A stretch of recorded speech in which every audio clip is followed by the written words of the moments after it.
Hello everyone, this is Ravi Jha. I am a criminal defence counsel in Allahabad High Court और आप सबका स्वागत है आपके खुद के चैनल टारगेट फॉर आईक्यू में। जैसा कि हम सभी जानते हैं कि उत्तर प्रदेश लोक सेवा आयोग के द्वारा आपके डेट को ऑलरेडी डिक्लेयर किया जा चुका है और आज के ही दिन एक और न्यूज़ हमें देखने को मिली कि आपके मेंस की जो डेट है उसको भी ऑलरेडी डिक्लेयर किया जा चुका है। तो अगर हम उन सारी चीज़ों को ध्यान में रखें तो इतना तो हमें पता चल चुका है कि हमारे पास समय बहुत ही लिमिटेड है और उसी लिमिटेड टाइम के अंदर हमें हर उस चीज़ के ऊपर अपना फोकस बनाए रखना है जो कि आपके एग्जाम के दृष्टिकोण से महत्वपूर्ण है। और उसी परिचर्चा के दृष्टिकोण को ध्यान में रखते हुए आज आपके साथ जिस कॉन्सेप्ट या जिस सब्जेक्ट के व्यू को मैं डिस्कस करने के लिए जा रहा हूं, बेसिकली इसका जिक्र आपको इंटरनेशनल ऑर्गेनाइजेशंस के एक सिलेबस के रूप में देखने को मिलता है। और ये जो टॉपिक आपके सामने है, इस टॉपिक को कहा जाता है charter of the United Nations, यानी कि अगर मैं इसके लिए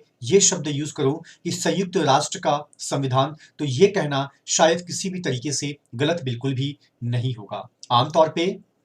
आपके यूपी पीसीएस के अंदर 10 सब्जेक्ट आपके प्रिलिमिनरी एग्जाम के अंदर शामिल किए गए हैं। अगर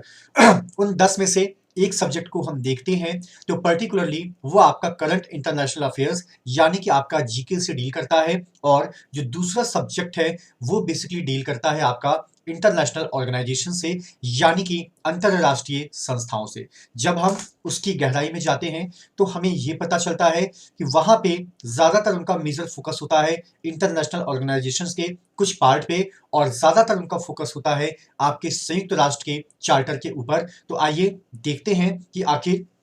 यूनाइटेड नेशंस के जो चार्टर हैं या इसका जो संविधान है, आखिर उसकी विशेषताएं क्या है। अगर हम इसके उद्देश्य या इसके सिद्धांतों की बात करते हैं तो ये अमूमन आपको अनुच्छेद 1 यानी आर्टिकल 1 इस चार्टर के अंदर आपको देखने को मिलता है। एज वी ऑल नो कि संयुक्त राष्ट्र का जो गठन है वो उस दौर में किया गया जब हमारा पूरा का पूरा विश्व द्वितीय विश्व युद्ध की मार को झेल रहा था, और हमें ये लगा कि हो सकता है कि शायद कहीं ना कहीं लीग ऑफ नेशन अपने उस मिशन में फेल हो गया हो जिस मिशन को ध्यान में रखते हुए प्रथम विश्व युद्ध के दौरान उसका गठन किया गया था। तो अगर हम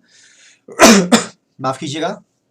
अगर हम इसके उद्देश्य और सिद्धांतों की बात करते हैं तो इस चार्टर का सबसे प्रमुख और पहला उद्देश्य है कि अंतर्राष्ट्रीय लेवल पे सुरक्षा और शांति की व्यवस्था को कायम रखना। अगर हम इसके दूसरे ऑब्जेक्ट की बात करते हैं तो हर वो चीज जो हमारे लिए या हमारी शांति के लिए भय या खतरा पैदा कर रही है, हमें हर उस खतरे से या हमें हर उस भय से अपनी शांति की व्यवस्था को ना सिर्फ बचाए रखना है, अगर हमें जरूरत पड़ी तो हम उस भय को शुरू होने से पहले भी खत्म करने की ताकत रखते हैं। इसके अलावा जब हम इस चार्टर के तीसरे उद्देश्य की बात करते हैं तो हमें यह लगता है कि जब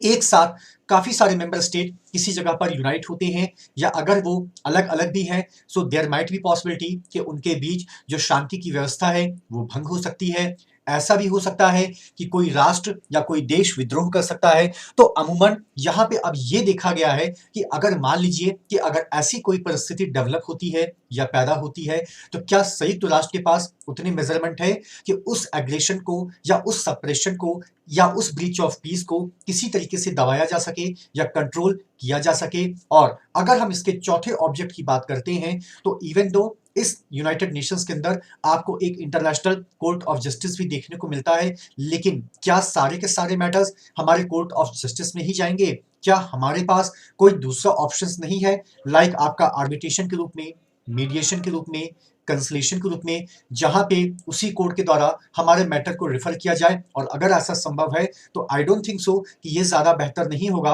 कि बजाय इसके कि कोई कोर्ट आपके मैटर को डिसाइड करे, इट्स बेटर कि जो संबंधित संस्थाएं हैं वो आपके मैटर को डिसॉल्व कर रही है। इसके अलावा जब हम इसके और अलग उद्देश्यों की बात करते हैं तो अमूमन अगर मैं वर्तमान की बात करूं तो इस वक्त यूनाइटेड नेशंस के अंदर 193 नेशन स्टेट्स हैं जिनको कि आमतौर पे हम लोग मेंबर स्टेट के नाम से भी जानते हैं। तो उनके बीच आपसी भाईचारा या उनके बीच एक प्रकार का दोस्ताना व्यवहार कैसे डेवलप किया जाए, इसके लिए भी यूनाइटेड नेशंस का पूरा एक सिद्धांत काम करता है। इसके अलावा अगर हम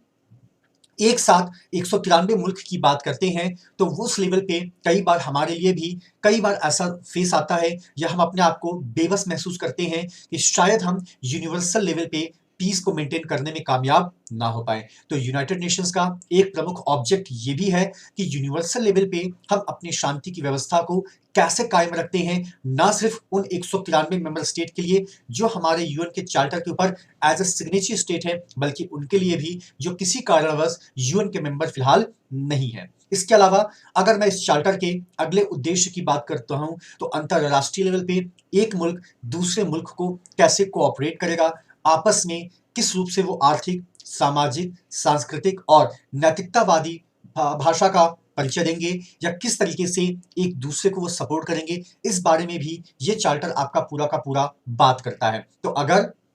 इसको संक्षिप्त में कहा जाए तो आप इसको समझ सकते हैं कि बेसिकली इस पूरे के पूरे एक्ट का या इस पूरे के पूरे चार्टर का सिर्फ एक ही ऑब्जेक्ट है, और वो ऑब्जेक्ट ये है कि अंतरराष्ट्रीय लेवल पे हमें इंटरनल पीस और सिक्योरिटी को मेंटेन करना है। लेकिन ये बात जो हम मेंटेनेंस की कर रहे हैं वो सिर्फ दंडात्मक प्रावधान से नहीं हो सकती है, बल्कि उसके अंदर भी हमें बहुत सारे इथिक्स या बहुत सारे नैतिक मूल्यों को इंसर्ट करने की जरूरत है। तो ये आपका बेसिक कॉन्सेप्ट है जिसका जिक्र आपको अनुच्छेद 1 यूएन चार्टर के अंदर देखने को मिलता है, और इसी तरीके से बहुत छोटी छोटी वीडियोस आपके साथ आने वाले समय में भी डिस्कस की जाएंगी जो आपके एग्जाम के दृष्टिकोण से महत्वपूर्ण है। जाते जाते